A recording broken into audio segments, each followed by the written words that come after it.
মোৰ পিতৃয়ে সদায় কয় এই মিছা কথা ক'লে কি ডাল হ'ব কৈছে নাই কয় এতিয়া আকৌ নতুন আপোনাৰ মিছা কথা ক'বলৈ আৰম্ভ কৰিলে লাখপতি বাইদেউ কোনোবা লাখপতি হৈছে নেকি ইতিমধ্যে বিজেপি অলপ ভয় খাইছে না নাই অলপ ভয় খাইছে আৰু অলপ ভয় খাব লাগিব কোনোবা এজন আৰটিআই এক্টিভিষ্টে বিজেপি দলৰ ওপৰত 420 এটা কেছ লগাই তেতিয়া ভুল নহব কথাবোৰ আমাৰ লগত কৈ মনটোৱে ভাল লাগি যায় আৰু শুনিবলৈ আমাৰ মন কৰে কিন্তু আজিৰ তাৰিখত যিসকলৰ বিজেপি গাদীত বহি আছে ক্ষমতা গাদীত বহি আছে তেওঁলোকৰ চেহেৰা যেতিয়া টিভিত ওলায় তেতিয়া আমি টিভিটোৱে বন্ধ কৰি দিওঁ যে তেওঁলোকৰ কথাত ইমান অহংকাৰ তেওঁলোকৰ কথাবোৰ ইমান পাতল যে আমাৰ যুৱকসকলে আজি ৰাজনীতিৰ পৰা আঁতৰি যাবলৈ বিচাৰিছে মোক মনত পৰে মোৰ পিতৃয়ে সদায় কয় এই মিছা কথা ক'লে কি ডাল হ'ব কৈছে নাই কয় আজিতো মই দেখা পাইছো বৰ্তমান বিজেপি এটাৰ পিছত এটা মিছা কথাই কৈ আছে মিছা কথা ক'লেহে লাভ হ'ব তেনেকে ভাবি আছে 15 লাখ টকা সপোন মিছা তাৰপিছত 2 কোটি চাকৰি মিছা গুৱাহাটী স্মাৰ্ট চিটি মিছা এতিয়া আকৌ নতুন আপোনাৰ মিছা কথা ক'বলৈ আৰম্ভ কৰিলে লাখপতি বাইদেউ কোনোবা লাখপতি হৈছে নেকি 10,000 টকালৈকে পোৱা নাই যোৱা 3 মাহৰ পৰা ঘৰা হ'ল ক'বলৈ দিয়ক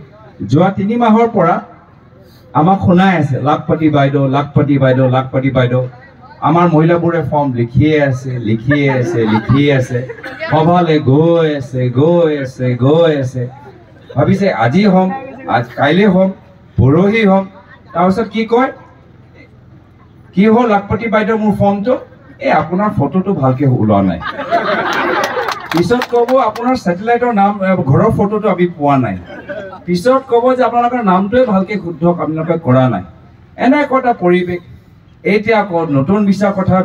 প্ৰচাৰ এতিয়া ভুৱা ফৰ্মবোৰ বিলাবলৈ আৰম্ভ কৰিছে চব ভুৱা ফৰ্ম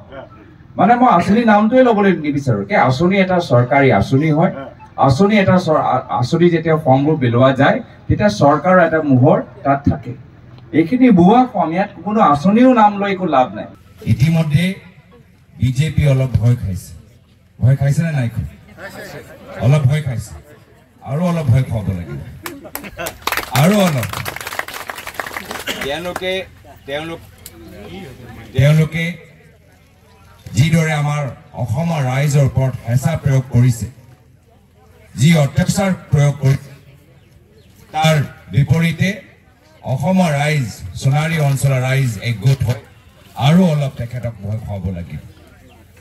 মোক মনত পৰে মোৰ পিতৃয়ে সদায় কৈছিল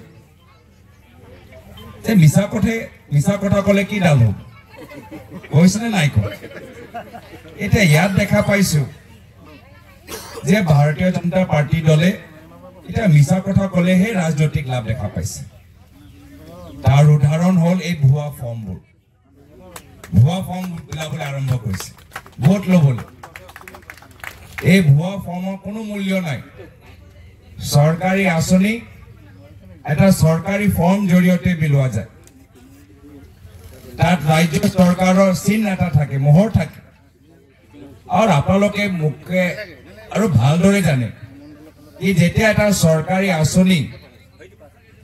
বাবে আপোনালোকৰ পৰা তথ্যবোৰ বিচাৰে লাগিব ঘৰৰ ফটো দিব লাগিব বেংক একাউণ্ট ডিটেইল দিব লাগিব বাৰ্থ চাৰ্টিফিকেট দিব লাগিব কিমান কাগজ আপোনালোকে যেতিয়া চৰকাৰী আঁচনি লৈছে নাম লৈ চহী লৈ চৰকাৰী আঁচনি বিতৰণ হয় নেকি কওকচোন গোটেই মানে ফৰ্মবোৰ ভুৱা ইয়াত কোনো মূল্য নাই একদম মানে 420 কাম কৰি আছে আজি মই ভাবিছোঁ যদি কাইলৈ কোনোবা এজন আৰটিআই এক্টিভিষ্টে বিজেপি দলৰ ওপৰত 420 এটা কেছ লগাই তেতিয়া ভুল নহ'ব যিহেতু ইয়াত চিটিং কৰা গৈছে মানুহক বুজোৱা গৈছে যে এইখিনি চৰকাৰী আঁচনি ফৰ্ম নহয় এটা বিশেষ দলৰ কিবা এটা কাগজ য'ত কোনো আঁচনিৰ লগত একো আমাৰ সম্পৰ্ক নাই তো যদি কোনোবা এজন এইটো গোটেই কামটো 420 কাম কৰিছে তো 420 যদি কোনোবা কেছ লগাই বিজেপি কৰ্মীসকলৰ কাৰণে বিপদ হ'ব পাৰে সেইকাৰণে মই বিজেপি দলৰ নেতৃত্বক নিজৰ কৰ্মীসকলৰ বাবে চিন্তা কৰিবলৈ আহ্বান জনাইছোঁ মই জানো তেওঁলোকৰ নেতৃত্ব আইন ভংগ কৰি বহুত তেওঁলোকৰ অভিজ্ঞতা আছে কিন্তু কৰ্মীসকলৰ জৰিয়তে মানুহৰ মাজত তেওঁলোকৰ ছবিটো বদনাম নকৰিব। কৰ্মীখিনিও সমাজ সেৱক হিচাপে কাম কৰি আছে, কিন্তু নিজৰ কৰ্মীখিনিক এনে এটা বিপদত নেপেলাব বা নিজৰ কৰ্মীখিনিৰ জৰিয়তে কিবা 420 কাম নকৰাব। সেইটোৱে মোৰ বিজেপি নেতৃত্বলৈ বিনম্ৰ অনুৰোধ। যিজনে পাইছে সেয়েহে ক'ব পাৰিব যে মই এটা ফৰ্ম পাইছোঁ, মই ভাবিছোঁ এইটো মোৰ ইয়াত অৰুণোদয় আঁচনি সোমাব, কিন্তু ইয়াততো একো নাই, মোকতো তেনেকুৱা বুজাই দিলে, তো মোকতো ইয়াত ঠগিছে। মইতো নিজৰ খুব মই ব্যক্তিগত মই পাৰ্চনেল মোৰ যি information, mobile number, pan card, Aadhaar এইবোৰ চবটো দি দিলোঁ, কিন্তু মোকতো এইখিনিতো মোক দিব নালাগিছিল, কিন্তু মোৰ পৰা আঁচনি লোভ দেখাই মোৰ পৰা লৈ ল'লে। তো যদি কোনোবা এজন RTI এক্টিভিষ্টে, কোনোবা স্থানীয় যুৱকে, মহিলাই যদি দিয়ে, তেতিয়াওতো ভুল নহ'ব মই ভাবোঁ। আজি যোৰহাট লোকসভা সমষ্টি মোৰ কাৰণে মাত্ৰ সমষ্টি নহয়, এজন ঘৰ। আৰু মই কৈছোঁ মই নিজৰ ঘৰলৈ ঘূৰি আহিছোঁ, ঘৰৰ ল'ৰা হিচাপে ঘৰৰ জ্যেষ্ঠসকলৰ পৰা মই আশীৰ্বাদ বিচাৰিছোঁ।